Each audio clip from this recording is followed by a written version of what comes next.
शुद्ध जीवादिद्रव्याणां देशकं च जिनेश्वरं द्रव्यसंग्रहसूत्राणां वृत्तिं वक्षे समासतः। जीवं जीवं दवं जिणवरवसहेण जेन नेतेक्तं देवेन्द्रविन्दवन्दं वन्देकं सर्वदा शिरसा। कहे जीव अजीव जिनवर वृषभ ने लोक में वे वंद्य सुरपति वृंद से वंदन करूं कर जोड़ में। गाथाएं बोलिए बोलिए, सुना रहे हैं आप? सुनाइए। इसी मैंने वो क्या है आजकल कंप्रेस स्वस्ति ने सीखा है, कंप्रेस करती है वो, तो उसमें थोड़ा टाइम लग जाता है। पहले तो मैं जाते ही भेज देती थी, अभी वो क्या है 70 MB 60 MB ऐसे बड़ी होती है ना फाइल, तो वो कंप्रेस करके कल वाली आप देखना 7 MB नहीं हो रही है। नहीं वो तो रिकॉर्ड तो हो रही है ना, वो कंप्रेस करने में क्या है मुझे अभी याद नहीं हुआ क्या क्या करना है, तो 1-2 दिन में मुझे याद हो जाएगा। तो कल उसका पेपर था तो वो रात को फ्री हुई थी, तो आज सुबह उसने किया, तब भेज दी थी मैंने, सुबह भेजी थी मैंने। तो वो मेरे को 1-2 दिन में फ्लो में आ जाएगा ना, वो 2-4 स्टेप जो भी करने हैं उसके, तो 2-4 मिनट तो लगते ही ना उसमें। तो कंप्रेस करने में क्या होगा कि आप लोगों के भी स्पेस कम रुकेगी ना, ऐसे 70 MB लग रहा है, ऐसे 7 ही MB। तो वो मैंने उसको कहा था, सीख लिया उसने कहीं से, तो वो कंप्रेस होके अब चाहे व्हाट्सएप पे भी आ जाएगी अगर अपन एक बार में भेज। हाँ, क्योंकि बड़ी बड़ी फाइल बन रही है ना, तो वो जगह भी उतनी ज़्यादा रोकती है। हाँ, वो 5 MB 6 MB की होती है, 1-1 घंटे के प्रवचन, और अपनी बनती है 40 पर। हाँ, सीख लिया ना उसने, वो उसने डाउनलोड कर लिया वो ऐप। आपको वो ऐप डाउनलोड करना पड़ेगा। अब जो नई भेज रही हूँ ना मैं, कल से जो भेजी वो कंप्रेस करके भेज रही हूँ। पहले वाली को वो आपको ऐप होता है। हाँ, नहीं खुद के लिए भी वो जगह कम रोके उसके लिए, तो वो एक ऐप है, तो वो या तो वो किसी दिन मुझे टाइम होगा तो पुरानी सारी फिर से कंप्रेस, वो उसमें टाइम भी लगता है ना जानने में भी उसमें।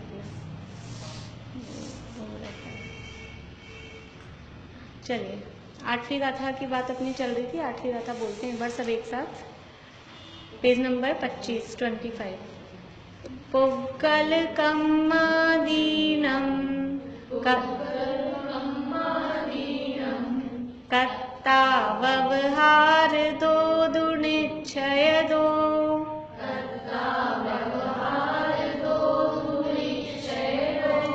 चेदन कम्माणादा शुद्धनया शुद्ध भावाणं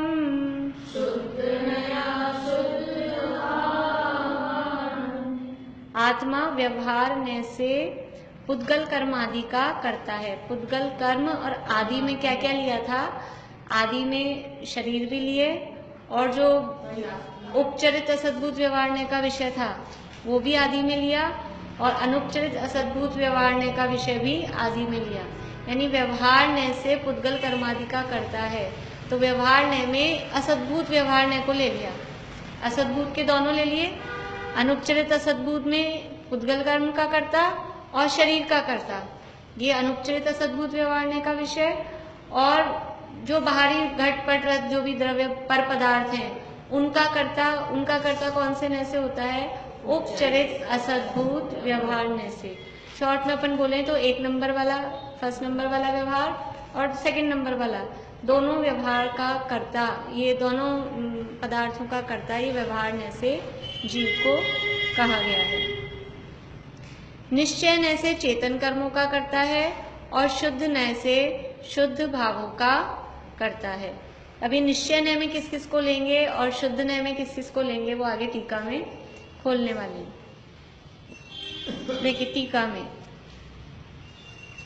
टीका की ये 3rd लाइन से पढ़ रहे थे अपन। फिर से एक बार पढ़ रहे हैं, 25 नंबर पेज पे लास्ट लाइन है। जैसे कि, इससे ऊपर से पढ़ते हैं, आत्मा व्यवहार नैसे पुद्गल कर्मादि का करता है। टीका की जो पहली लाइन है, जो लोग आ जाए हैं और उनको लगेगा कि पहली लाइन में कुछ अपने मतलब की बात नहीं है, उसको छोड़ देना है। वो कुछ समझ लो व्याकरण या इस टाइप की साहित्य संबंधी बात है, उसको छोड़ देना है। आत्मा व्यवहार नैसे पुद्गल कर्मादि का करता है, जैसे कि मन वचन काय व्यापार क्रिया रहित निज शुद्धात्म तत्व की भावना से शून्य होकर। ये जो करता है वो करता कैसे बन रहा है, क्यों बन रहा है? जीव पुद्गल कर्म का कर्ता वास्तव में हो नहीं सकता। पुद्गल कर्म है, वो पुद्गल है, बोल ही रहे हम पुद्गल है, पुद्गल है और परद्रव्य है। परद्रव्य का कर्ता, एक द्रव्य दूसरे द्रव्य का कर्ता नहीं हो सकता। तो फिर ये पुद्गल कर्म का कर्ता कैसे हो रहा है कि जो अपना शुद्धात्म तत्व है, जो मैं शुद्धात्मा हूँ, उसकी भावना से शून्य, मतलब उसको नहीं जाना, उसको नहीं पहचाना, उसको जानने की इच्छा भी नहीं की, उससे वो शून्य, उससे जीरो है, उससे रहित है, अपने आत्मा को जानने पहचानने की भावना से रहित है, इसलिए वो बाहर में कर्मों का कर्ता बनता है। ये यहाँ पर इसमें कारण बता दिया कि वो कर्मों का कर्ता व्यवहार से भी क्यों बन रहा है। व्यवहार से भी कब कह रहे हैं उसको कर्मों का कर्ता? क्योंकि उसने अपनी आत्मा को जानना पहचाना नहीं, और जानने पहचानने की इच्छा भी नहीं, भावना से भी रहित है। अब वो कौन से नए से कहा जा रहा है, जो व्यवहार से कहा जा रहा है, वो बता रहे हैं। अनुपचरित असद्भूत व्यवहार से ज्ञानावरण आदि द्रव्य कर्मों का, तथा आदि शब्द से औदारिक, वैक्रियक और आहारक, इन तीन शरीरों का। हमारे पास कौन सा शरीर है इन तीनों में से? आदि का मतलब आत्मा नहीं, आदि लगा देते ना, जैसे कि संज्ञा किसे कहते हैं, किसी व्यक्ति वस्तु विशेष के नाम को संज्ञा कहते हैं, जैसे गाय, मनुष्य, आदि। आदि मतलब एक्सेट्रा वो, क्योंकि किसी शब्द के बाद ही आता है आदि। हाँ, उसके बाद आदि आएगा नहीं, तथा आदि शब्द, वो आदि पीछे आ गया ना यहाँ, पुद्गल कम्मादीनम, तो वो आदि शब्द तो वहां से ले रहे हैं कि वहां से वो आदि शब्द जो लिया है उससे। आदि शब्द से औदारिक, वैक्रियक और आहारक। हमारे कौन सा शरीर है? कौन सा शरीर है? औदारिक। इन तीनों में से हमारे औदारिक शरीर है। और वैक्रियक शरीर किनके होता है? देवों और नारकियों के। और आहारक शरीर, आहारक विधिधारी जो मुनिराज हैं, उनके वो आहारक शरीर हो सकता है। तो आदि शब्द, जो आदि शब्द लिया पुग्गल कम्मादीनम, गाथा में जो पुग्गल कर्म आदि, संस्कृत में देखिए इसका नीचे, प्राकृत गाथा के नीचे पुद्गल कर्मादीनाम मिला, कर्मादीनाम, आदिना, आदि, आदि मतलब वो आदि क्यों लगाया? अकेला ऐसे लिखते पुद्गल कर्म का कर्ता व्यवहार से है, ऐसा नहीं लिखा पुद्गल कर्म का कर्ता, पुद्गल कर्म आदि का कर्ता। तो आदि में किसको ले रहे हो आप? आदि जब भी लगाते हैं ना कुछ और है। जैसे हमने ऐसे बोला कि क्लास में मीता भाभी, रेखा भाभी आदि आ गए, अगर ये दो ही आते तो हम कहते बस ये दो आए हैं, लेकिन आदि कहे तो और भी 5-7 जने और भी आए हैं, तो वो आदि में किस किस को लिया है कि ये जो बैठे हैं यहाँ पे, इन सबको लिया है। ऐसे ही पुद्गल कर्म आदि, तो आदि में किसको लिया कि औदारिक, वैक्रियक और आहारक शरीर, ये तीन तो शरीरों का कर्ता, जो जिसके जो शरीर है वो शरीर का कर्ता। और आहार आदि 6 पर्याप्ति योग्य पुद्गल पिंड रूप 9 कर्मों का भी कर्ता। कल हमने बात की थी कि 6 पर्याप्तियां, जो शरीर आदि को बनाने की जो शक्ति है, आहार, शरीर, इंद्रिय आदि, इनको पर्याप्तियों को जो मतलब इनको बनाने की जो जीव की शक्ति की पूर्णता, ये जीव के बन जाए, शरीर बन जाए, इंद्रियां बन जाए, श्वासोच्छ्वास आ जाए, ऐसी शक्ति की पूर्णता का नाम है पर्याप्ति। तो ये जो इन पर्याप्तियों के लिए वे पुद्गल चाहिए, तो जब जीव इन पुद्गलों को ग्रहण करता है, तो ये अभी जैसे हम शब्द बोल रहे हैं, इनको ग्रहण करता है। जब भी आपको शास्त्रों में शब्द मिलेंगे, उसने जन्म लिया, जन्म लेके पर्याप्तियां पूर्ण की, उसके बाद में मतलब समझ लो सम्यक दर्शन प्रकट किया, अंतर्मूर्त बात, तो ऐसे किया किया वर्ड आएंगे। सेंटेंस अभी भाव नहीं समझना उसका, सेंटेंस आप ऐसा मिलेगा आपको। कोई जीव यहाँ से मरा, विग्रह गति में 2 समय का टाइम निकाला, फिर जन्म लिया, जन्म लेते ही पर्याप्तियां पूरी की मतलब ऐसे लिया किया ऐसे वर्ड आ रहे हैं। तो ये वर्ड जो आ रहे हैं यानी जीव को उस काम का कर्ता कहा जा रहा है, जीव को उन पर्याप्तियों का कर्ता, जीव ने शरीर धारण किया उसका कर्ता, जीव ने श्वासोच्छ्वास ली, तो ये कर्ता जो जीव को कहा जा रहा है, ये कौन से नय से कहा जा रहा है? अनुपचरित असद्भुत व्यवहार नय से। ये कह रहे हैं यहाँ पे कि 6 पर्याप्ति योग्य पुद्गल पिंड रूप नो कर्मों का कर्ता। ये 6 पर्याप्तियां कौन कौन सी हैं? बोलिए रेखा। अभी पर्याप्ति आहार, शरीर, भाषा, मन, आहार, शरीर,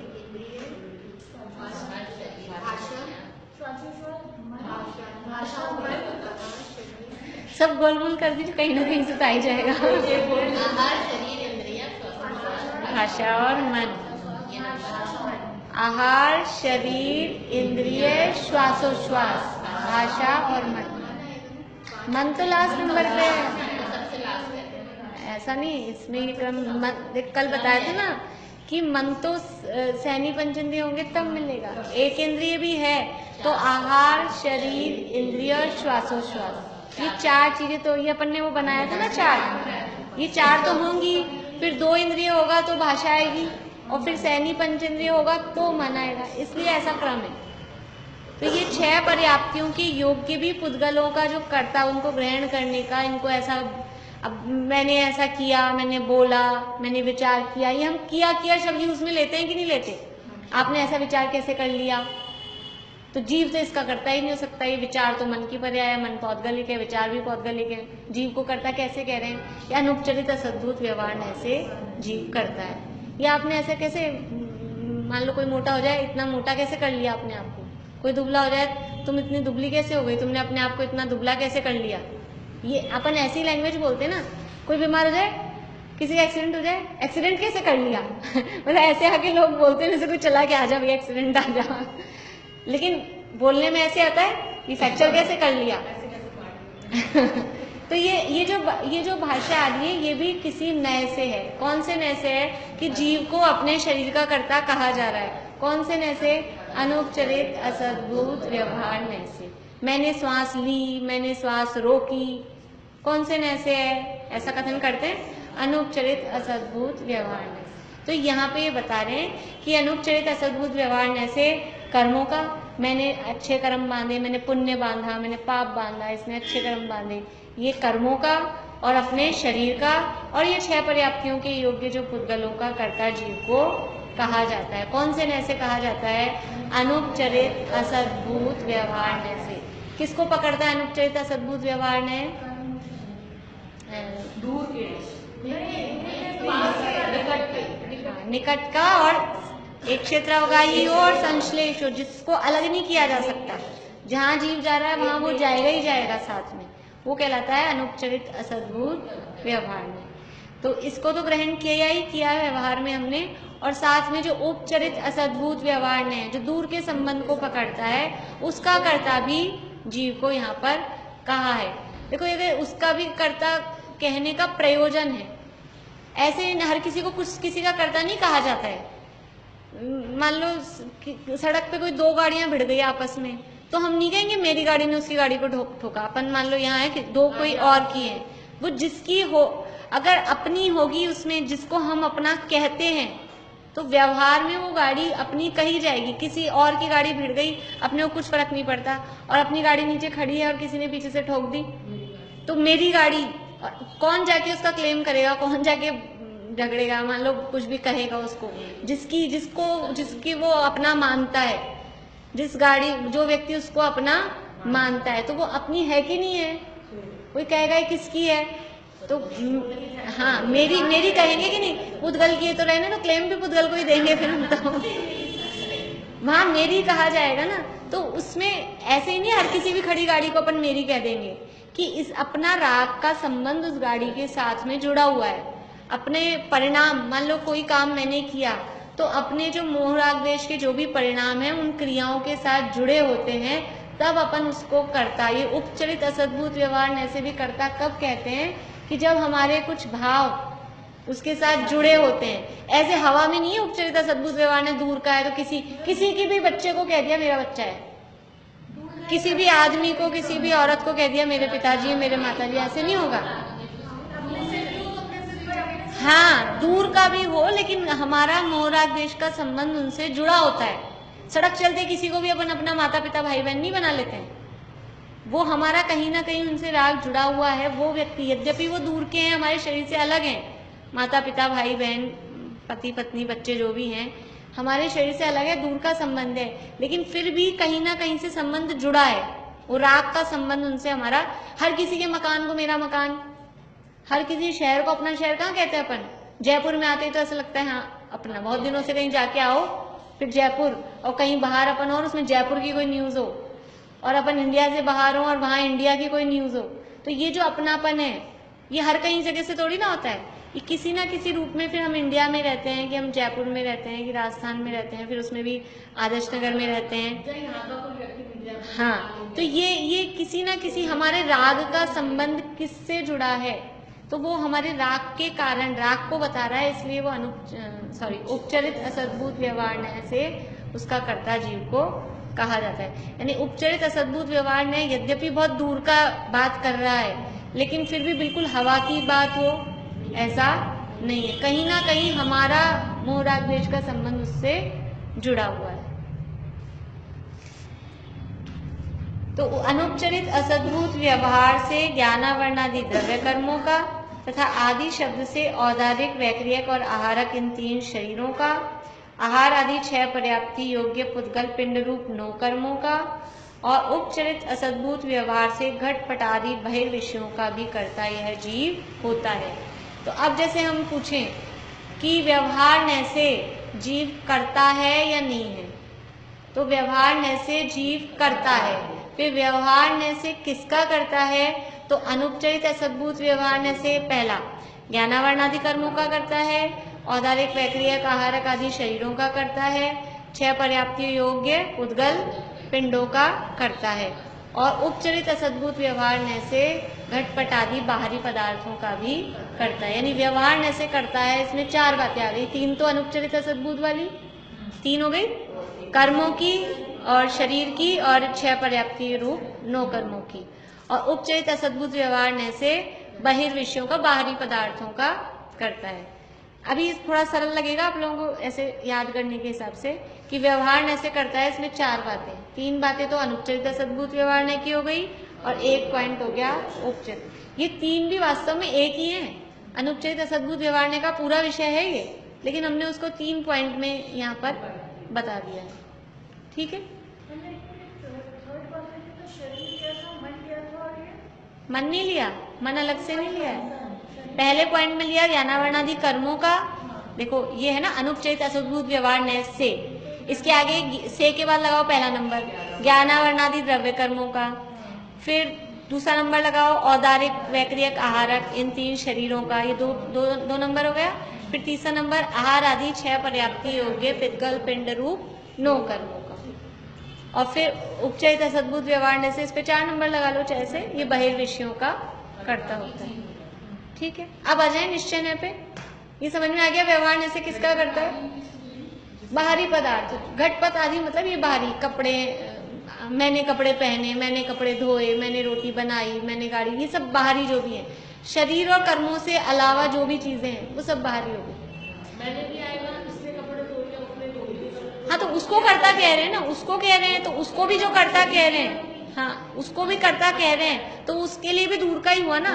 कपड़े अलग है और वो व्यक्ति अलग है, दोनों अलग अलग हैं। उसने अपने शरीर को किया, यानी समझ लो उसने अपने शरीर को मोटा किया, पतला किया, जो हम ऐसे कह रहे हैं कि उसने जिम जाके और अपना इतना वेट लूज कर लिया, उसने रोज मॉर्निंग वॉक करके इतना वेट लूज कर लिया।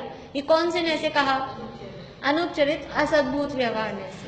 ठीक है, और उसने बहुत अच्छे गुलाब जामुन बनाए, ये उपचरित असद्भुत व्यवहार। गुलाब जामुन बाहर की चीज हो गई, अंदर थोड़ा ना बनाए गुलाब जामुन। गुलाब जामुन बाहर की, भले ही हम किसी दूसरे व्यक्ति की बात कर रहे हैं, मेरी बात अपनी बात नहीं कर रहे, लेकिन उससे भी उसका संबंध दूर का है ना। उसने कपड़े धोए, उसने बहुत अच्छी पतंग उड़ाई, ऐसा जो कहा, तो वो पतंग अलग चीज है, वो व्यक्ति अलग है, दोनों। ऐसे बोले मैंने गुलाब जामुन बनाया, तो ये भी उपचरित में। हाँ, उपचरित में ही आएगा। उपचरित चाहे मैंने बनाया चाहे किसी और ने बनाया, मतलब ये है कि जिसकी जो करता, देखिए जिसने बनाया, जिसकी बात हम कर रहे हैं उसको बोलेंगे कर्ता, करने वाला। वो और जो चीज है वो दोनों एक ही है कि अलग अलग है? अब वो चाहे मैं हूं करता, चाहे कोई और हो करता, लेकिन वो दोनों अलग अलग है ना। जो भी, उसने बहुत अच्छे कपड़े सिले, उसने बहुत अच्छी साड़ी पहनी, अब ये भी जो है कौन से नय का होगा? उपचरित। साड़ी अलग चीज है, बाहरी वस्तु है ना, बदल जाती है। उपचरित में आएगा ना, साड़ी हमेशा थोड़ी ना लगी रहेगी, बाहर की चीज है ना। साड़ी अलग थी फिर पहनी, इसलिए उपचरित सद्भूत व्यवहार है। हाँ, अनुपचरित में तो वो है जिसको अलग नहीं किया जा सकता इस शरीर से। चलिए अब निश्चय। निश्चयदो चेदन कम्माणादा। निश्चय न से, निश्चयदो यानी निश्चय से, तो चेतन यानी चेतन, कर्माणादा यानी कर्मों का आत्मा करता है। निश्चय न की अपेक्षा आत्मा चेतन कर्मों का करता है। अभी चेतन कर्म कौन से होते हैं? कर्म भी दो प्रकार के होते हैं, एक चेतन कर्म और एक अचेतन कर्म। कौन से होते हैं चेतन कर्म? देखिए वह इस प्रकार, रागादि विकल्प रूप उपाधि रहित निष्क्रिय परम चैतन्य की भावना से रहित होने से जीव ने रागादि को उत्पन्न करने वाला जो कर्म उपार्जित किया है, उसका उदय होने पर निष्क्रिय निर्मल स्वय संवित्ति को नहीं प्राप्त करता हुआ जीव भाव कर्म शब्द से वाच्य रागादि विकल्प रूप चेतन कर्मों का अशुद्ध निश्चय न से करता होता है। देखिए इधर क्या देखना है इसमें? निश्चय न की अपेक्षा आत्मा चेतन कर्मों का करता है। कौन से हैं वो चेतन कर्म? ये आ जाइए चौथी लाइन पे। जीव, फोर्थ लाइन है, फिफ्थ लाइन है। भाव कर्म शब्द से वाच्य रागादि विकल्प रूप चेतन कर्मों का अशुद्ध निश्चय न से करता होता है। चेतन कर्म का मतलब क्या है कि जीव के जो, एक तो होते हैं द्रव्य कर्म। अपन ने 3 प्रकार के कर्म पढ़े, द्रव्य कर्म, भाव कर्म और नो कर्म। द्रव्य कर्म कौन से नय के विषय में चले गए? अनुपचरित असद्भूत व्यवहार में तो द्रव्य कर्म गए। अब बचे, और नो कर्म भी किस में गए?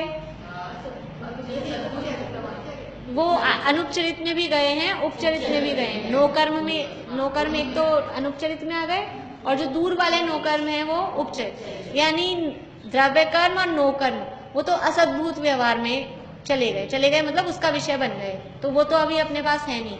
अब कौन से बचे हैं? भाव कर्म। अब भाव कर्म कौन से नय का विषय बनेंगे? तो कह रहे हैं निश्चय से तो चेतन कर्मों का करता है। तो ये जो भाव कर्म है, भाव कर्म किसे कहते हैं? कि चैतन्य के जो भाव हैं उनका नाम भाव कर्म है, उसी को कहा है चेतन कर्म। देखिए हम 7 तत्व के 2 विभाजन करते हैं, जीव और अजीव, उसके बाद में आश्रव बंध संवर निर्जरा मोक्ष के द्रव्य आश्रव भाव आश्रव, द्रव्य बंध भाव बंध, द्रव्य संवर द्रव्य निर्जरा भाव निर्जरा, द्रव्य मोक्ष। और तो द्रव्य वाला पोर्शन उसे वो किसे कहेंगे, और भाव वाला पक्ष वो किसे कहेंगे? व्यवहार में मतलब जो पुद्गल कर्मों से संबंधित है वो सारा द्रव्य वाला फैक्टर है। कर्मों का आना, कर्मों का रुकना, कर्मों का निर्जरित होना, कर्मों का पूरा चले जाना, है ना, वो कहलाएगा द्रव्य आश्रव बंध संवर। और भाव आश्रव बंध संवर निर्जरा मोक्ष से कहेंगे जीव के मोह राग द्वेष आदि भाव, वो भाव आश्रव। फिर वो भावों का बना रहना वो भाव बंध, फिर वो भाव नहीं होना वो भाव संवर, फिर वो भाव कि ये शुद्धि की जो वृद्धि हुई ऐसे भाव विशुद्ध भाव बने रहे वो निर्जरा, और फिर पूरे वो मोह राग द्वेष खत्म हो जाए वो मोक्ष। तो ये भाव मोक्ष, भाव आश्रव, वहां भाव आश्रव को समय सार में जीव आश्रव, भाव की जगह वहां शब्द दिया है अजीव आश्रव, जीव आश्रव। अजीव बंध जीव बंध। ऐसे ही यहाँ चेतन कर्म और अचेतन कर्म। तो अचेतन कर्म में तो आ गए ज्ञानावरण आदि और नो कर्म। द्रव्यत्व वो अधिकरण है, वो अलग चीज है, वो अधिकरण है, वो आश्रम के आधार है, वो अधिक अलग चीज हो गई। किसी रूप में ले सकते हैं लेकिन अभी वो वाली बात नहीं। तो द्रव्य कर्म और नो कर्म तो चले गए अजीब वाले फैक्टर में। अब यहाँ चेतन कर्म में किसको लेना है? भाव कर्म को। तो सीधा सीधा से क्या बात है, चेतन कर्म का मतलब हो गया मोह राग द्वेष आदि भाव। तो निश्चय ऐसे जीव मोह राग द्वेष आदि भावों का करता है। अब ये बात अपने को अच्छी लग रही है। निश्चय ऐसे, निश्चय नैदो चेदन कम्माण आदा, निश्चय ऐसे तो जीव अपने मोह राग द्वेष भावों का करता है। तो निश्चय से मोह राग द्वेष भावों का करता रहेगा तो उनको छोड़ेगा कैसे? तो फिर कौन सा निश्चय लगाना है यहाँ पे? अशुद्ध निश्चय है। अशुद्ध निश्चय ऐसे जीव मोही है, रागी है, द्वेषी है। हाँ, अभी शुद्ध के भी फिर भेद करेंगे ना। शुद्ध निश्चय के 3 भेद हैं, तो वो आगे अभी भेद करेंगे शुद्ध न के भी। तो यहाँ अशुद्ध को यहाँ व्यवहार में तो ले लिया अनुपचरित असद्भूत व्यवहार को, अनुपचरित उपचरित दोनों को।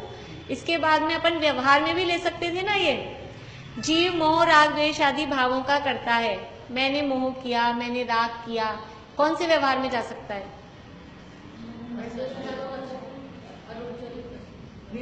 अनुपचरित असद्भूत में तो अपन ने द्रव्य कर्मों को और शरीर को लिया। बढ़िया। उपचरित सद्भूत, हाँ, उपचरित सद्भूत व्यवहार में से विकारी पर्याय का करता है ना। मोह राग द्वेष आदि जीव की विकारी पर्याय की निर्मल पर्याय है, विकारी पर्याय है। तो लेकिन यहाँ पे अब उन्होंने उसको व्यवहार शब्द नहीं दिया। देखो इसका भी कारण है, एक एक शब्द देने के पीछे कारण है। मोह राग द्वेष आदि भावों को निश्चय से कहा कि वरना ऐसा केवल व्यवहार से दे दें तो कुछ लोग ऐसे समझते हैं व्यवहार है इसका मतलब हल्की है, तो हम तो करते ही नहीं है ना मोह राग द्वेष, वो तो व्यवहार से कहा है, अपना नहीं है। तो कुछ लोग उसको एकदम उड़ा देते हैं। तो वहाँ निश्चय से कहा कि तुम्हारे मोह राग द्वेष के कर्ता तुम स्वयं ही हो। यदि निश्चय से नहीं माने तो उसको दूर करने का उपाय कैसे करें? कुछ बच्चे होते हैं पढ़ाई नहीं करेंगे, टाइम पे काम पूरा नहीं करेंगे, काम अधूरा रहेगा, एग्जाम में नंबर कम आएंगे और फिर दोष किस पे डालेंगे? मान लो इसने ये नहीं बताया, आपने वो नहीं दिया, आपने ये नहीं किया, आज मेरा ये कम रह गया, इसने कम पढ़ाया, इसने ये ऐसा कर दिया, सारा दोष दूसरे पे। तो ऐसे ही अपन कहें व्यवहार से है, तुम तो व्यवहार मतलब ही तो अपना है ही नहीं, हम तो करते नहीं। व्यवहार का मतलब तो अनुपचरित उपचरित तो दूर दूर की बातें हैं। इसलिए निश्चय से कि नहीं, तुम्हारी गलती के कर्ता तुम स्वयं हो, तुम खुद मोही रागी द्वेषी हो रहे हो। तो जब तक अपनी वो स्वीकार नहीं करेंगे कि अपने में ये बीमारी है, उसको दूर कैसे करेंगे? अपनी गलती नहीं मानेंगे कि तुम अपनी गलती से कम नंबर आए हैं तुम्हारे, तुमने खुद ने पढ़ाई नहीं की। जब तक ये नहीं माने दूसरे पे दोष डालता रहे तो गलती सुधारेगा कैसे? कुछ लोग ऐसे होते हैं वो अपनी बीमारी स्वीकार नहीं करते। किसी को कहो आपको जुकाम हो रही है, दवाई ले लो, नहीं नहीं मुझे कहाँ हो रही है। मतलब वो कुछ लोगों को अपनी बीमारी को स्वीकार करने में इंसल्ट फील होती है कि नहीं नहीं हमको क्या हुआ है, ऐसा किसी को कहो। तो आप अपनी बीमारी नहीं स्वीकार करोगे, खांसी हो रही है, जुकाम हो रही है, तो दवाई नहीं लोगे, ठीक कैसे होगे? तो ऐसे ही मोह राग द्वेष अपने को हो रहे हैं, तो निश्चय से हो रहे हैं, अपनी बीमारी स्वीकार नहीं करेंगे तो इलाज कैसे करेंगे? मेरे में हो ही नहीं रही बीमारी तो कहीं को इलाज करूं? तो इसलिए यहाँ निश्चय से कहा कि निश्चय से तो अपने चेतन कर्मों का, चेतन कर्मों का मतलब मोह राग द्वेष आदि विकारी भावों का। तो ये 5वीं लाइन फिर से देखिए। जीव भाव कर्म शब्द से वाच्य, वाच्य मतलब उससे कहा गया है, रागादि विकल्प रूप चेतन कर्मों का अशुद्ध निश्चय से करता होता है। तो अभी तक अपन ने व्यवहार के पॉइंट बना लिए थे 4। अब निश्चय में, निश्चय से यानी अशुद्ध निश्चय से मोह राग द्वेष आदि भावों का करता है। ये अपनी लैंग्वेज में हो गई। अब ऊपर की बात देखिए फिर से। अब ये भाव कर्मों का कर्ता क्यों हो रहा है, उसका कारण बताया साथ में कि भाव कर्मों का कर्ता तो हो रहा है, लेकिन क्यों हो रहा है? मोह राग द्वेष भाव क्यों कर रहा है? देखिए,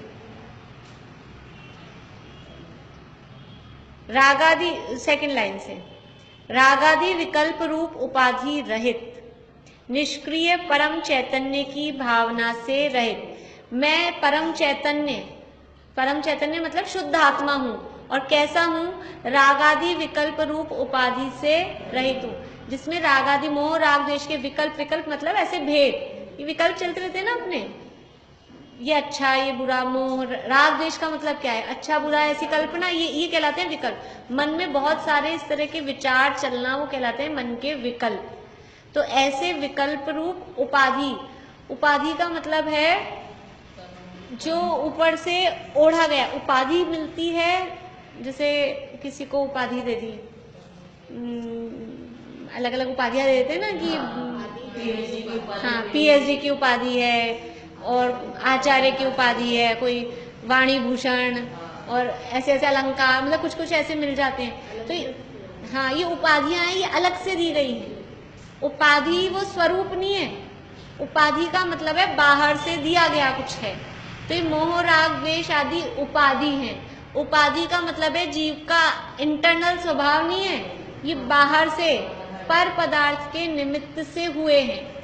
समझ में आ रहा उपाधि का अर्थ? उपाधि का मतलब है एक तो है अपना स्वभाव, ज्ञान है वो जीव का स्वभाव है, लेकिन ये पीएचडी और एमए जो भी हैं ये सब है बाहर से दिए गए। ये बाय नेचर कोई पीएचडी और ऐसा नहीं होता, बस जो ज्ञान जानने का स्वभाव है वो होता है। तो ऐसे ही मोह राग द्वेष ये जीव के स्वभाव नहीं है, ये है उपाधियां। उपाधि का मतलब है किसी बाहरी पदार्थ के निमित्त से हुए हैं। आपको बैठे बैठे कोई बाहर में कारण नहीं हो और आपको गुस्सा आ जाए, ऐसा होता है? ऐसा नहीं हो सकता। कर्म का उदय भी उसमें बाहर का निमित्त है। ये नीचे ऊपर इसमें बताने वाले हैं जो उपार्जित किया हुआ कर्म, उसका उदय होने पर कर्म का उदय भी उसमें निमित्त है। ऐसे नहीं हो सकता कि कोई क्या हमको बैठे बैठे हंसी आ रही है, हाथ से कर्म का उदय है, तो कर्म का उदय भी तो बाहरी पदार्थ है, वो भी तो निमित्त है। बिना निमित्त के विकार नहीं होता। विकार है वो बाहरी निमित्त से होता है, और स्वभाव के लिए निमित्त नहीं चाहिए होता है, स्वभाव अपने आप होता है स्वाभाविक। देखो पानी को गर्म होना ये स्वभाव है कि विभाव है? विभाव है। तो पानी पड़ा पड़ा अपने आप गर्म हो जाता है क्या? उसको अग्नि का निमित्त चाहिए। भले ही सूर्य की गर्मी से हो तो सूर्य भी तो अग्नि रूप ही तो है, वो उसको बाहर में निमित्त चाहिए। लेकिन ठंडा होने के लिए क्या चाहिए उसको? कुछ भी नहीं। वो जो बाहरी निमित्त था उसको बंद कर दो, अग्नि से उतार दो, गैस बंद कर दो, सूर्य के आगे से हटा दो, तो वो ठंडा होता है। ठंडा होता है वो अपने आप ही होता है। तो स्वाभाविक भाव होते हैं वो सहज होते हैं, और जो विकारी भाव होते हैं ये वो पर पदार्थों की उपाधि से होते हैं। ये शब्द है उपाधि। उपाधि का अर्थ है किसी के निमित्त से होते हैं, ऐसा लिख लीजिए आप चाहे उपाधि के लिए, किसी के निमित्त से हुए।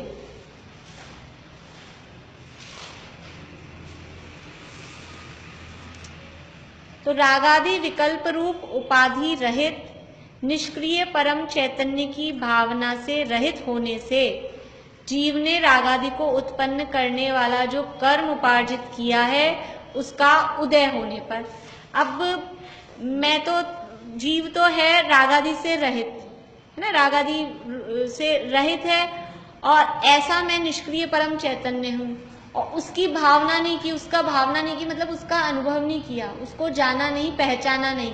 तो फिर क्या हुआ कि कर्म बंधा। और कैसा कर्म बंधा? कि तुमने रागादि से रहित नहीं हूँ ऐसा नहीं माना, तो वो रागादि रूप कर्म बंध गया। तो वो जो रागादि को उत्पन्न करने वाला कर्म बंधा, जो कर्म बनता है तो उसका उदय भी आएगा। तो उससे जो कर्म उपार्जित किया उसका उदय होने पर, अब जब वो राग का उदय आएगा तो आत्मा का अनुभव होगा क्या? राग का उदय आएगा तो फिर राग होएगा, फिर आत्मा का अनुभव कहाँ होएगा? तो निष्क्रिय निर्मल स्व संवित्ति को नहीं प्राप्त करता हुआ, जो निष्क्रिय यानी इन मोह राग द्वेष आदि भावों से की रूप क्रियाओं से रहित है, निर्मल है, और स्व संवित्ति, संवित्ति कहते हैं वेदन, अनुभव को, अपने आत्मा के वेदन को नहीं प्राप्त करता हुआ जीव, तो ये भाव कर्म शब्द से वाच्य रागादि विकल्प रूप चेतन कर्मों का अशुद्ध निश्चय ऐसे करता होता है। यानी सीधी सीधी सी क्या कहना चाहते हैं कि जीव ने अपने रागादि रहित स्वरूप को नहीं जाना, रागादि रहित स्वरूप को नहीं जाना, इसलिए उसके राग रूप कर्म बंधा, और राग रूप कर्म बंधने से उसका उदय आया। तो वो राग का उदय आने पर वो जो राग भाव हुआ उसका कर्ता जीव अशुद्ध निश्चय से होता है। क्यों? क्योंकि वो कर्म किसने बांधा था? वो जीव ने स्वयं ने बांधा था। क्योंकि जीव ने स्वयं ने अपने रागादि रहित स्वरूप को नहीं जाना, तो वो राग रूप कर्म बांधा, और कर्म बांधा तो उसका उदय आ रहा है। उसका उदय आने पर जीव के वो भाव होते हैं। तो जब जीव के मोह राग द्वेष भाव होते हैं, तब जीव अशुद्ध निश्चय से उस मोह राग द्वेष भावों का कर्ता कहा जाता है। ठीक है, तो इसमें कितना आपको ध्यान रखना है? अशुद्ध निश्चय से जीव अपने मोह राग द्वेष भावों का कर्ता होता है। ठीक है, चेतन कर्मों का मतलब मोह राग द्वेष भाव। अब अशुद्ध निश्चय नय का अर्थ कहा जाता है। अशुद्ध निश्चय नय किसे कहते हैं वो यहाँ बता रहे हैं। कर्मोपाधि से उत्पन्न हुआ होने से अशुद्ध कहलाता है। कर्म उपाधि, उपाधि शब्द अभी आपने अर्थ देखा कि किसी निमित्त से हुआ, तो कर्म के निमित्त से, कर्म उपाधि से उत्पन्न हुआ, कर्म के निमित्त से हुए ये जो मोह राग द्वेष आदि भाव, कर्म किसी के वो अपने मोह राग द्वेष भावों के निमित्त से बने। लेकिन अभी तो अपन कहीं ना कहीं स्टार्ट, क्योंकि ये तो बैक में जाते जाओ, परंपरा ऐसी अनादि की चलती आ रही है। कर्म के उदय से राग भाव, राग भाव के निमित्त से फिर कर्म बंध, फिर कर्म का उदय से फिर राग भाव, ये ऐसी परंपरा अनादि से चली आ रही है। लेकिन यहाँ तो एक अपने को एक जगह से देखना है। हाँ, तो कर्म की उपाधि से हुए ये जो राग भाव अभी हो रहे हैं, ये क्यों हो रहे हैं? कि कर्म का उदय, कर्म के उदय से हुए हैं। बिना कर्म के उदय के अरहंत भगवान को क्यों नहीं राग भाव होते हैं? क्योंकि अगर अपन इस तरह से उनके कर्म का उदय है ही नहीं, उनके दर्शन मोहनी चाहित मोहनी कर्म का पूरा क्षय हो गया, और ये राग भाव है, ये मोहनी कर्म का भेद है, चाहित मोहनी के भेद है। इसलिए उनके, क्योंकि अगर इधर से कहें तो उनके कर्म का उदय का अभाव है, इसलिए उनके राग का भी अभाव है। वास्तव में तो वो राग का अभाव है, इसलिए कर्म का भी अभाव है, दोनों एक दूसरे से। लेकिन अपन अभी इधर से देख रहे हैं। तो कर्मोपाधि से उत्पन्न हुआ होने से अशुद्ध कहलाता है, यानी स्वाभाविक भाव होता तो शुद्ध कहते, जीव का सहज स्वभाव होता तो शुद्ध कहते। लेकिन जीव का सहज स्वभाव नहीं है, कर्म की उपाधि से ही होता है। कर्म के निमित्त से ही मोह राग द्वेष भाव होते हैं। कर्म का निमित्त भी होता है और साथ ही साथ बाहर में पदार्थों का निमित्त भी होता है। अंदर में क्रोध कर्म का उदय आता है तो बाहर में कोई ना कोई ऐसे निमित्त बनते हैं जो हमें गुस्सा दिलाने वाले होते हैं। कोई ना कोई, भले ही वो अचेतन पदार्थ ही हो, चेतन जीव ही हो, सामने कोई जरूरी नहीं है, कोई भी अचेतन पदार्थ, हाँ कुछ भी हो, अगर अंदर क्रोध कर्म का उदय अंतरंग निमित्त, हमने अभी पीछे देखे थे ना, अंतरंग निमित्त और बहिरंग निमित्त, जो 5 ज्ञानों की चर्चा देखी थी कि मति ज्ञानावरण कर्म के क्षयोपशम से और वीर्यांतराय कर्म के क्षयोपशम से और बाहर में द्रव्येंद्रियों के सहयोग से। तो बहिरंग निमित्त में द्रव्येंद्रियां थी और अंतरंग निमित्त में कर्म का उदय क्षयोपशम। तो ऐसे ही यहाँ पे भी क्रोध आदि या राग आदि कर्म का उदय ये अंतरंग निमित्त हुआ, और बाहर में कोई व्यक्ति, कोई वस्तु, कोई परिस्थिति, कुछ भी घटना वो बाहर में निमित्त बनती है। तो ये कर्मों की उपाधि से उत्पन्न हुए हैं, सहज स्वाभाविक भाव नहीं है। कर्मोपाधि से उत्पन्न हुआ होने से अशुद्ध कहलाता है। और अब ये निश्चय में क्यों लिया? ये तो अशुद्ध का अर्थ कर दिया, फिर निश्चय में क्यों लिया? मोह राग द्वेष आदि तो विकारी भाव है, आप इसको निश्चय में क्यों ले रहे हो? निश्चय का विषय कैसे बना रहे हो? उस समय तपे हुए लोखंड के गोले के समान तन्मय होने से निश्चय कहलाता है। जिस समय जीव, देखिए हमने निश्चय का लक्षण देखा था, एक दिन अपन ने ये बनाया था चार्ट, फिर अपन ने वो देखा था कि उपचरित सद्भूत व्यवहार नय का जो विषय है, 3 नंबर के नय का विषय 5 नंबर के नय के विषय से मेल खा रहा है। आप लोगों ने कॉपीज में भी ऐसे बनाए हैं, जिन लोगों ने दी थी मुझे कॉपियां, तो ऐसा मैच कर रहा है। तो वो राग वाला जीव और रागी जीव कौन कौन से नय के विषय हैं? राग वाला जीव, राग वाला तो सद्भुत, उपचरित सद्भूत नय का राग वाला कहा ना, भेद करके कहा, और रागी जीव तो वो अशुद्ध निश्चय है। विषय एक ही है राग, लेकिन वो अभेद करके कह रहा है निश्चय ने, और व्यवहार ने कह रहा है वो भेद करके कह रहा है। तो यहाँ निश्चय की बात चल रही है। निश्चय का मतलब है अभेद करके कथन करेगा, राग के साथ जीव को अभेद करके कथन करेगा। तो जैसे लोहे का गोला गर्म हो गया। तो सद्बुद्धि हुआ, अगर तो बिना उच्चरित करेगा। हाँ, उच्चरित सद्बुद्धि है, सद्बुद्धि। एक लोहे का गोला और उसको अग्नि में गर्म किया और एकदम वो लाल लाल गर्म हो गया, तो उसको देख के फिर वो पड़ा है, तो क्या कहते हैं? कोई बच्चा जा रहा हो तो क्या कहेंगे उसको कि यहाँ ये लोहा रखा है, अरे यहाँ आग है, ये आग है। वो लोहे का पिंड जो अग्नि से गर्म हो रहा है, सूरज जब अपने मई जून की गर्मी होती है ना, तो वो कैसे होता है, आग हो रहा है बिल्कुल। गाड़ी में बैठे तो गाड़ी में बैठने में ऐसे लगता है सर्दी में गाड़ी में बैठो, देखो कितनी परिस्थितियों का वही गाड़ी होती है। गर्मी में बैठने में कितनी बुरी लगती है, तपरी होती है। सर्दी में कहीं भी खड़ी कर दो, छाया देखने की जरूरत नहीं होती और अच्छा धूप में खड़ी रहे तो बढ़िया। तो वो क्या कहते हैं, आग हो रही, गाड़ी नहीं बोलते इसको, आग हो रही है, आग बिल्कुल। कोई गुस्से में होता है, उसे फिर बोलते हैं ये बिल्कुल, हाँ आग हो रहा है एकदम, ऐसा आग उगल रहा है। तो ये उस लोहे, ये उदाहरण यहाँ दिया है कि उस समय तपे हुए लोखंड के गोले के समान तन में, वो लोहे का गोला आग से तन में उस रूप हो रहा है बिल्कुल, तो उसको आग कह देते हैं। ऐसे ही वो राग से वो जीव तन में हो रहा है, इसलिए उसको निश्चय न का विषय है। अशुद्ध तो क्यों कहा? क्योंकि कर्म की उपाधि से हुआ है, जीव का स्वभाव नहीं है, इसलिए तो है अशुद्ध। कर्म के निमित्त से हुआ है, इसलिए तो है अशुद्ध। लेकिन जीव उस राग से बिल्कुल एक में एक हो रहा है, राग अलग और जीव अलग ऐसा बिल्कुल भी नहीं लग रहा। बिल्कुल क्रोधी, मानी, रागी बिल्कुल उससे एक में एक दिख रहा है। जैसे लोहे का गोला बिल्कुल उस आग से तन में दिखता है, ऐसे कुछ भी चीज अपन ले सकते हैं। जैसे गुलाब जामुन बनाया, रसगुल्ला बनाया, बिल्कुल वो चाशनी में तन में हो रहा है, बिल्कुल एक में एक हो रहा है। देखो एक तो बनाते हैं अपन, आप लोगों के पता नहीं, वो पेठे बनते हैं, मैदा के पेठे, ऊपर से चाशनी लगाते हैं, गिलेफ लगाते हैं, ऊपर से लगाते हैं, उसमें ज्यादा अंदर तक नहीं जाती। और रसगुल्ला है, उसमें चाशनी बिल्कुल अंदर तक, गुलाब जामुन है तो वो एक में एक हो रही है, उसमें वो बिल्कुल मीठा। हाँ, और ये जो ऊपर से लगाई अपन में, वो ऊपर ऊपर रहती है, अंदर से कहीं ना कहीं फीकापन भी उसमें रहता है। तो जो ऊपर से लगाई है फीकापन है, वो तो समझ लग गया उपचरित सद्भूत व्यवहार में जाएगा वो एक में एक नहीं हुआ। और ये जो तन्मय हो गया है बिल्कुल एक में, वो अशुद्ध निश्चय, हाँ वो बिल्कुल उसमें पैर गई है ना चाशनी। वो जैसे अपन घर में फीनी में चाशनी डालो तो ऐसे कर लीजिए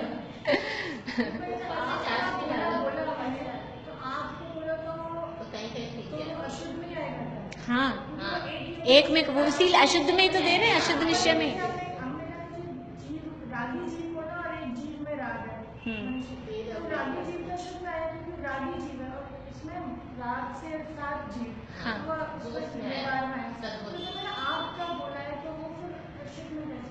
वो उदाहरण में ऐसा एक मिनट अपन अभी समझाने के लिए आग का गोला बोल रहे हैं, वरना ऐसे बोलते हैं ये आग है, ऐसे वो शब्दों में समझाने में ऐसे आता नहीं। तो देखो कई ऐसे बोलते हैं पुराने जमाने में, आजकल का तो पता नहीं, पर आप लोगों ने कहीं सुना होगा, बड़े लोगों ने भी, कि वो चूल्हा सिलगाते थे। पहले माचिस वगैरह ज्यादा नहीं चलती थी, तो एक किसी ने कहीं से अग्नि जला के सिलगा लिया, तो आपस में घरों घरों से वो आग लेने जाते थे, आग दे दो। तो वो आग में क्या देते थे, आग कहाँ से आएगी, आग में कोयला देते थे जरा सा, कोई चिनको, तो ऐसे नहीं बोलते थे कोयला दे दो, आग दे दो। वो कोयले को ही आग, क्योंकि वो जल रहा है ना पूरा उससे तन में, और उसको दबा के भी रखते थे कि बाद में कैसे आग जलाएंगे हम, उसको दबा के रखते थे कि फिर उसको ही वापस से हवा दे के फिर उसको सिलगा लेते थे।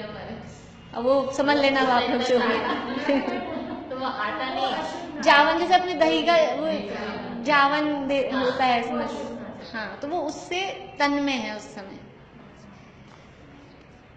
तो उस समय तपे हुए लोखंड के गोले के समान तन्मय होने से निश्चय, यानी अलग अलग शब्द बता रहे हैं। अशुद्ध क्यों कहा? कर्म की उपाधि से सहित है इसलिए अशुद्ध है, और उस समय उससे तन्मय है इसलिए निश्चय।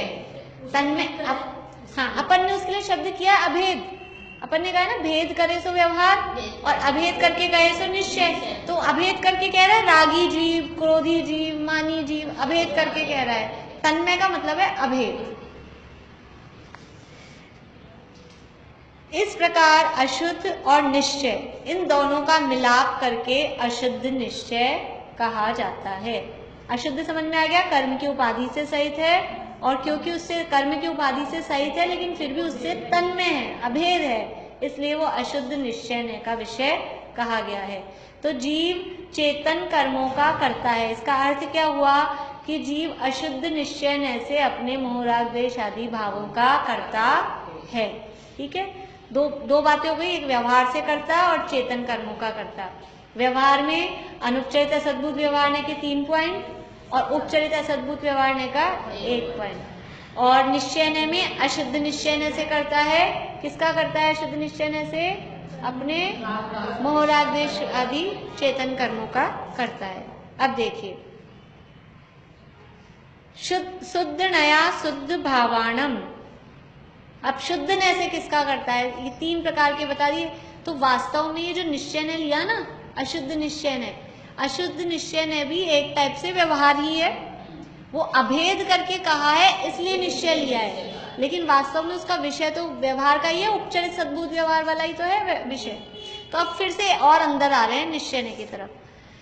जब जीव शुभ अशुभ रूप 3 योग, मन वचन काय, योग काय वांग मन कर्म योग, जो मन वचन काय, 3 योग के व्यापार से रहित शुद्ध बुद्ध ऐसे एक स्वभाव रूप से परिणमन करता है, तब अनंत ज्ञान सुखादि शुद्ध भावों का छद्मस्त अवस्था में भावना रूप से विवक्षित एक देश शुद्ध निश्चय नय से करता है, और मुक्त अवस्था में शुद्ध नय से अनंत ज्ञान सुख आदि शुद्ध भावों का करता है। देखिए, अब अपना नए वाला चार्ट ख्याल में रखिए, और जिसको याद नहीं है वो अपना कॉपी का पेज खोल लीजिए। निश्चय नय वाला, निश्चय नय के कितने भेद किए थे हमने पहले? 2, एक शुद्ध निश्चय नय और एक अशुद्ध निश्चय नय। ठीक है, अशुद्ध निश्चय नय की बात अपनी हो गई। अशुद्ध निश्चय नय से किसका करता है?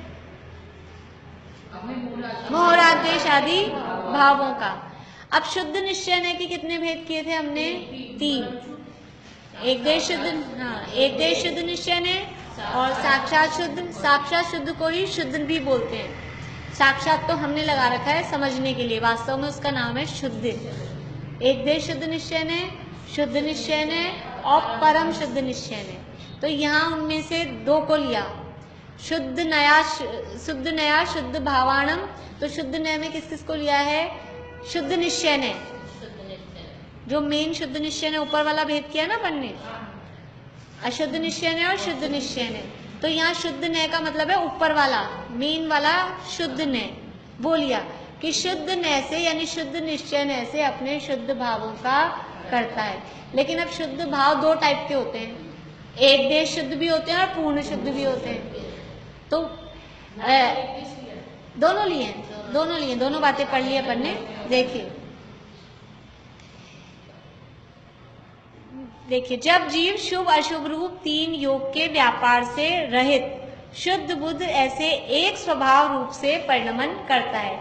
जब जीव अपने मन वचन का ऐसे उपयोग हटाकर अपने शुद्ध बुद्ध एक आत्म स्वरूप, शुद्ध बुद्ध ऐसा एक स्वभाव कौन सा है? अपना आत्मा का स्वभाव, ज्ञान स्वभाव। तो जब मैं अपन मन वचन का इसके से उपयोग हटाएंगे, इंद्रियों से उपयोग हटाएंगे, पंचेंद्रियों के विषय से उपयोग हटाया और आत्मा में उपयोग लगाया, तो क्या होगा?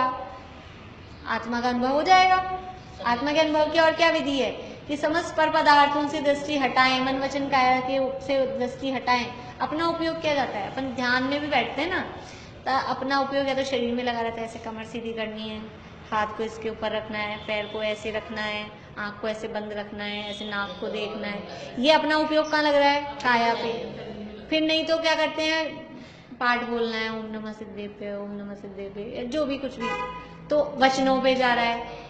फिर इससे भी अपन चलो और अंदर आए तो विकल्पों में चलता है, अंदर मन ही मन में विकल्प चलते हैं, मैं शुद्ध बुद्ध निरंजन, ऐसी शक्तियों का पिंड, अखंड पिंड, तो वो मन के विकल्प चल रहे हैं। तो जब ये मन वचन काय के विकल्पों से भी रहित होकर, इसका नाम, इन तीनों का नाम अनुभूति नहीं है।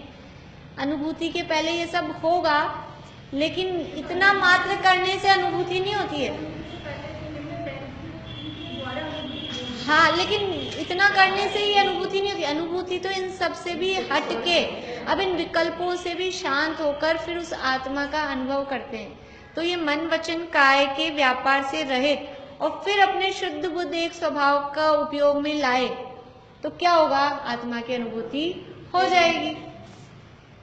तो शुद्ध बुद्ध ऐसे एक स्वभाव रूप से परिणमन करता है, यानी आत्मा की अनुभूति करता है। तब अनंत ज्ञान सुख आदि शुद्ध भावों का छद्मस्त अवस्था में भावना रूप से विवक्षित एक देश शुद्ध निश्चय ऐसे करता है। जिस समय ये आत्मा की अनुभूति हुई तो सम्यक दर्शन प्रकट हुआ। आत्मा की अनुभूति मतलब सम्यक दर्शन। तो सम्यक दर्शन, सम्यक ज्ञान, ये जो गुण प्रकट हुए, तो ये जो गुण प्रकट हुए, अब इनका मैंने सम्यक दर्शन प्रकट किया। कौन से ऐसे कहेंगे, मैं सम्यक दृष्टि, एक देश शुद्ध निश्चय ऐसे। तो जब जीव ये मन वचन काय के व्यापार से रहित होगा और अपने शुद्धात्म स्वभाव में, अपने अशुद्ध आत्मा में उपयोग को लगाता है, तो उस समय जो उसके भाव होते हैं, कौन से भाव होते हैं कि उस समय उसके रत्नत्रय रूप, सम्यक दर्शन, ज्ञान, चारित्र रूप, एक देश निर्मल भाव उत्पन्न होते हैं। औपशमिक सम्यक दर्शन होगा कि शैक्षणिक सम्यक दर्शन होगा, ये जो भी भाव हुए, ये एक देश निर्मल जो भाव हुए, वो एक देश शुद्ध निश्चय से उन भावों का कर्ता जीव कहलाता है। छद्मस्त अवस्था मतलब, छद्मस्त किसे कहते हैं, चौथे से 12वें गुणस्थान तक के जीव कहलाते हैं छद्मस्त, मतलब जो अल्प ज्ञानी है। अल्प ज्ञानी है, अभी पूर्ण ज्ञानी नहीं है। तो छद्मस्त अवस्था में भावना रूप से, भावना रूप से मतलब है कि अभी उसको पूर्ण शुद्ध होने की भावना है, इसलिए वो उसका कर्ता भावना रूप से, वो कर्ता बुद्धि से कर्ता नहीं बनता। अज्ञानी जीव तो मैंने किया ऐसे कर्ता बुद्धि से कर्ता बनता है, और जो ज्ञानी जीव होता है उसको ऐसा प्रकट करने की भावना है। ऐसा हो गया, जैसे कल हमने उदाहरण देखा था लास्ट में, एक वो मुनीम है और एक मालिक है। मालिक होता है वो कर्ता बुद्धि से कर्ता बनता है, और जो मुनीम है वो भी कहता है मैंने किया, मैंने आज इतने कमाए, ऐसे बोल सकता है, वो बोलता है आज मेरे इतने रुपए आए, लेकिन और उसको अच्छी भावना भी हो सकती है कि मैं इतना कमा लूं, कर लूं, लेकिन वो भार लेके करता नहीं बनता। वो सिर पे वजन लेके करता नहीं बनता। तो जिसके सिर पे वजन है वो अज्ञानी है, और जो कर रहा है लेकिन सिर पे वजन नहीं है वो समझ लो ज्ञानी। ज्ञानी है वो सिर पे वजन लेके कि पर पदार्थों के कर्तापने का भार लेकर कर्ता नहीं बनता। वो कर्ता होता है लेकिन वो सिर पे भार नहीं, और अज्ञानी को सिर पे भार रहता है, मैं करूं, मैंने किया, इसीलिए वो आकुलता होती है, क्योंकि चाहा कभी होता नहीं, अपने हिसाब से तो परिणमन होता नहीं है। परिणमन तो पदार्थों का अपनी योग्यता के हिसाब से हो रहा है, और अज्ञानी को लगता है कि मैं ऐसा कर रहा हूं तो ऐसा ही होना चाहिए। अब मान लो 10 बार तो वो ऐसे धक्का देता है और ऐसे ही जाता है, और 11वीं बार वो ऐसे धक्का देता है और ऐसे चला जाता है, तो फिर यहाँ टेंशन होती है, फिर आकुलता होती है। इसलिए अज्ञानी जो कर्ता बन रहा है वो अपने अशुद्ध भावों का कर्ता बनता है, और ज्ञानी जो बनता है वो भावना रूप से कर्ता। भावना का मतलब है कि वो कर्ता बुद्धि से कर्ता नहीं होता, वजन लेके कर्ता नहीं होता। तो जब जीव शुभ अशुभ रूप 3 योग के व्यापार से रहित शुद्ध बुद्ध ऐसे एक स्वभाव रूप, देखिए शुभ अशुभ रूप 3 योग, कि हमारे जो मन वचन काय की क्रिया है ये शुभ रूप भी हो सकती है इनकी प्रवृत्ति, और अशुभ रूप भी। जब शुभ के विचार में हमारे मन वचन काय की प्रवृत्ति लग रही है तो हमारा योग कहलाता है शुभ योग, और जब अशुभ भावों के निमित्त से हमारे मन वचन काय की प्रवृत्ति चल रही है तो वही मन वचन काय की प्रवृत्ति कहलाती है अशुभ योग। देखिए, एक हम अपने घर में बेटी जमाई को बुला के भोजन कराते हैं, वो भोजन की क्रिया शुभ है कि अशुभ? अशुभ। और हम किसी त्यागी व्रती उनको बुला के भोजन कराते हैं तो वो भोजन कराने की क्रिया वो शुभ भाव है। क्रिया मन वचन काय की एक सी है, लेकिन उसका निमित्त कौन है? उनके निमित्त अगर धार्मिक देवशास्त्र गुरु से रिलेटेड पर्सन है तो वो कहलाती है शुभ योग, और उसके मोह राग द्वेष वाले जीव उसके निमित्त हैं तो वही क्रिया कहलाती है अशुभ। ठीक है, तो यहाँ जो लिया शुभ अशुभ रूप 3 योग के व्यापार से रहित, तो चाहे शुभ वाला योग हो चाहे अशुभ, अशुभ तो होना ही नहीं चाहिए, शुभ वाले व्यापार से भी रहित शुद्ध बुद्ध ऐसे एक स्वभाव रूप से परिणमन करता है, तब अनंत ज्ञान आदि शुद्ध भावों का छद्मस अवस्था में भावना रूप से विवक्षित, विवक्षित मतलब जो अभी कहा जा रहा है एक देश, विवक्षित का अर्थ पहले बताया था कि जिसकी बात अभी चल रही है, तो अभी बात किसकी चल रही है, एक देश। पहले दूसरे तीसरे को वैसे तो है वो भी छद्मस, लेकिन उसको लेते नहीं क्योंकि वो तो अज्ञानी है ना। छद्मस में मुख्य रूप से ज्ञानी जीवों को लिया जाता है, छद्मस शब्द में मतलब समाविरूढ़ ऐसे अपन कहें तो उसमें ज्ञानी को लिया जाता है। हाँ, कहीं कहीं तो छठे सातवें वालों से छद्मस लेते हैं, मतलब मुनिराजों से। हाँ, ऐसे अपन भी छद्मस्ती हैं, ऐसे अपन भी छद्मस्ती, लेकिन अपने तो है ही आवरण मिथ्या दृष्टि, तो अपने तो सारे आवरण है ही हैं अभी। छद्मस का अर्थ है जो आवरण कर्मों से सहित है, तो ज्ञानावरण आदि कर्म 12वें गुणस्थान तक सभी के हैं, लेकिन वो समाविरूढ़ ऐसे वो मुख्य रूप से ज्ञानी जीवों के अर्थ में छद्मस आता है, मुख्य रूप से ले सकते हैं। पहले दूसरे तीसरे वाले में भी ऐसा वो नहीं है, लेकिन वो जो रूढ़ है ना उसी अर्थ में रूढ़ है। टाइम तो हो गया, देखिए इस लाइन को पूरा करते हैं, 5 मिनट तो ज़्यादा हो गए। तो ये विवक्षित यानी जो जिसकी अभी बात चल रही है, एक देश शुद्ध निश्चय नैसे करता है और मुक्त अवस्था में शुद्ध नैसे अनंत ज्ञान आदि ज्ञान सुखादि शुद्ध भावों का करता है। मुक्त अवस्था में ये कौन सा शुद्ध न लगेगा अब? नहीं, मुक्त अवस्था की बात चल रही, साक्षात शुद्ध। अनंत सिद्ध दोनों मुक्त हैं, तो यहाँ जो है मुक्त अवस्था में शुद्ध नैसे यानी तो परम शुद्ध तो मुक्त मुक्त वो तो सब में है, परम शुद्ध में ये नहीं ले रहे। परम शुद्ध निश्चय है तो पर्यायों से पार सब, हाँ उसमें ये संसारी मुक्त का भेद ही नहीं करता, यहाँ परम शुद्ध वाली बात ही नहीं है। अभी तो यहाँ एक देश शुद्ध निश्चय है और परम शुद्ध ने, हाँ सॉरी साक्षात शुद्ध निश्चय की बात यहाँ पर चल रही है। चलिए कल लेते हैं, कल यही वाली रखनी है की, मुझे नहीं लगता छड़ाला वाले को आएंगे क्योंकि आज भी मना ही था। हाँ तो अपन इसी की रखते हैं, कल आ जाएंगे सब लोग, फिर कल इसको पूरा करेंगे।